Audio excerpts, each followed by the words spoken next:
What's up, everyone? AJ Legend here, back with another video. This time we're going to be covering Child's Play 2, the sequel, obviously, to the first movie. Let's waste no time. Let's get into it. Child's Play 2. What can I say about Child's Play 2? I like it a lot. I think Child's Play 2 is a very solid sequel. Continues the story already established in the first movie.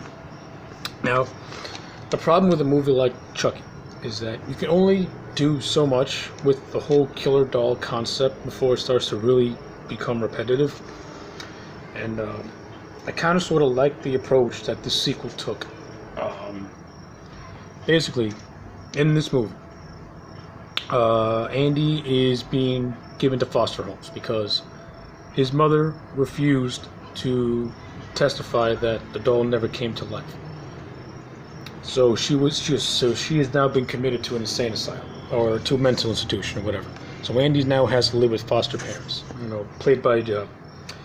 And of course, the foster parents that take him in are very decent people, and they also have this girl living with them named Kyle. And I actually really like the relationship between Andy and Kyle. It's kind of like that brother-sister relationship going on, which I think is one of the main strengths of this film and really holds it together. Because seeing them bond is like, seeing them bond together was great, especially since, no one believes Andy that, Chucky's alive. And at first Kyle doesn't believe him, but at the same time she can relate to Andy because, like Andy, she's also, she has no family, she's also been adopted by this family.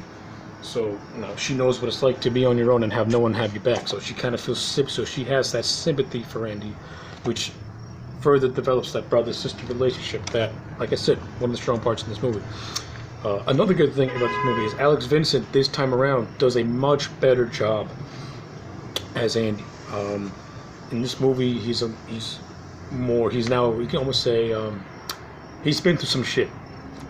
He's been through some shit. He lost his mom, so you can say I guess you can say for his age, a little more world-weary in a way, though not all the way world-weary.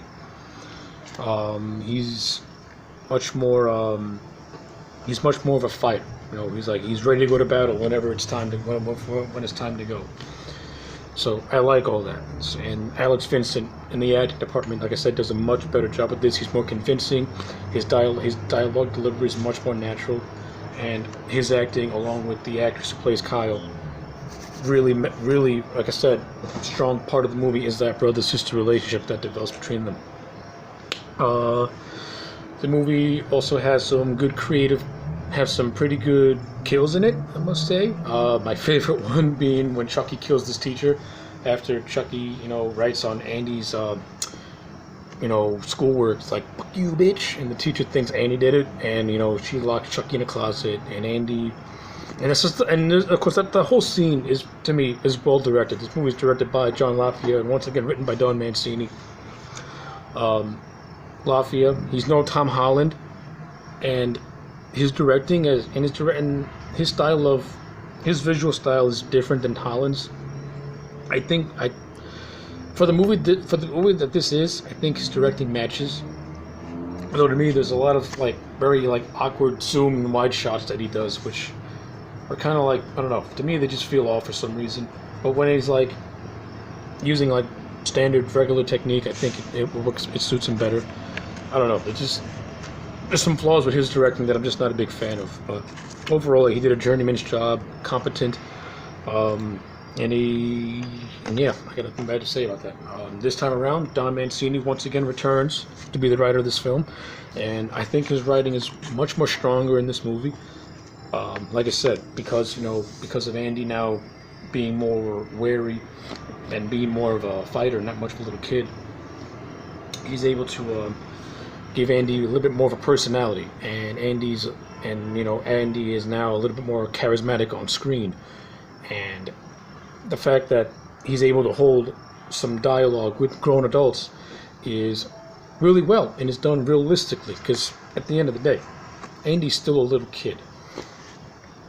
He still has these fears that Chucky's gonna get, that the whole thing with Chucky's not over yet, and he pretty much needs all the help he can get, and I like how Alex Vincent was able to play that off, and I like how Don Mancini was able to, realistically write that out.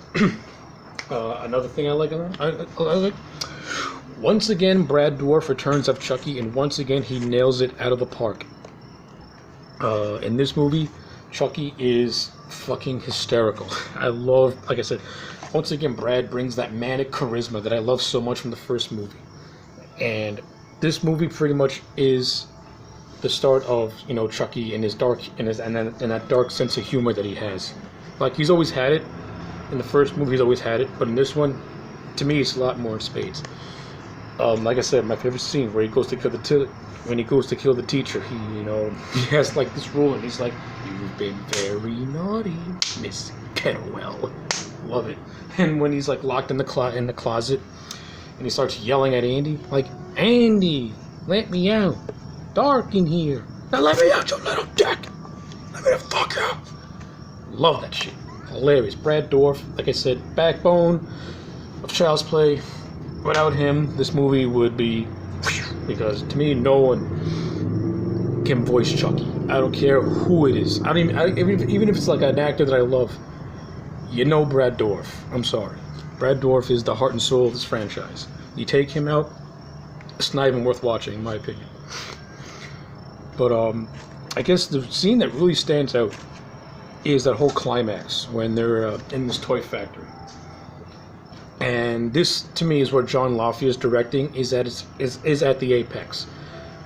He does a great job of building tension, building suspense, and of course, you got the whole setting of a toy factory, this large yet confined space, where it's pretty much you're trapped with this killer doll. So, and Andy and Kyle are pretty much throwing everything they got at, everything they have at their disposal to try and stop Chucky, and eventually they do in a very grisly and awesome way, I might add.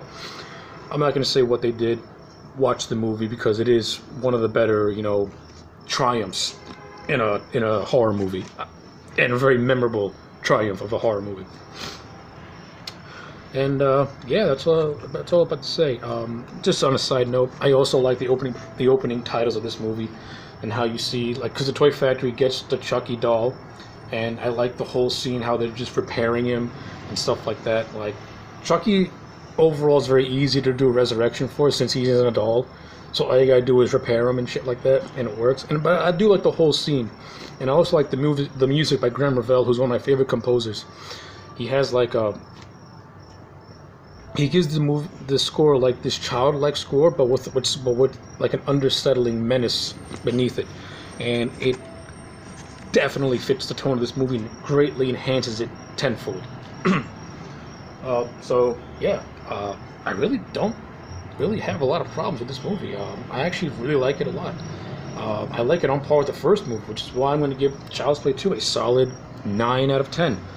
Does a great job expanding on the story, and also tries to be different and creative, and the writing is much more stronger, and the performances are much more strong, are better than they were in the first movie, especially from Alex Vincent. So yeah, those are my thoughts on Child's Play 2. Like, comment, and subscribe, and I'll check you back next time for more.